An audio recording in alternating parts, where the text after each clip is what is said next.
നിങ്ങൾക്ക് നല്ല ചുമയാണോ? ഇതെങ്കിൽ എൻ്റെ ഒരു ഐറ്റം പറഞ്ഞുതരാം. ഇതിൻ്റെ അമ്മേൻ്റെ ചെറിയമ്മ മാൾച്ചിറമ്മ അമ്മയ്ക്ക് പറഞ്ഞു കൊടുത്തത് ഒരു റെസിപ്പിയാണ് ചുമയ്ക്കുള്ളത്.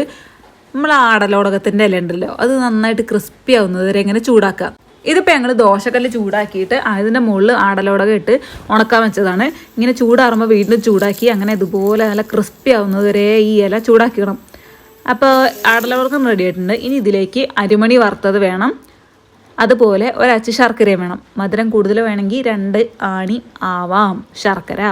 ഇനി ഈ 3 സാധനങ്ങളും നല്ലോണം പൊടിക്കുക. പൊടിച്ച് ദേ ഈ ഒരു പരുവാവുന്നത് വരെ പൊടിക്കണം. എന്നിട്ട് അത്രയേ ഉള്ളൂ. ഇത് നല്ലൊരു കുപ്പിയിലിട്ട് സൂക്ഷിച്ച് വെക്കുക. ഇനിയിപ്പോൾ ഞാനിത് നിങ്ങൾക്ക് തിന്ന് കാണിച്ചു തരാം. നല്ല കയ്പ്പുണ്ടായിരുന്നേ. നിങ്ങൾ അത്രയ്ക്കിടെ മധുരം കഴിക്കണ്ടെന്ന് പറഞ്ഞിട്ട് അമ്മ ഞങ്ങൾക്ക് ഒരു ശർക്കര മാത്രമേ ഇതിനകത്ത് ചേർത്തിട്ടുള്ളൂ. ഇതിങ്ങനെ ഇടയ്ക്കിടയ്ക്ക് ഇങ്ങനെ കഴിച്ചു കൊടുത്താൽ മതി, നമ്മുടെ ചുമയൊക്കെ മാറും. ഇതിപ്പോൾ എൻ്റെ വീട്ടിൽ അനിയത്തിക്ക് വേണ്ടിയിട്ടുണ്ടാക്കി കൊടുത്തതാണ്. അപ്പോൾ അവൾക്ക് ചുമയൊക്കെ ഭേദമായിട്ടോ.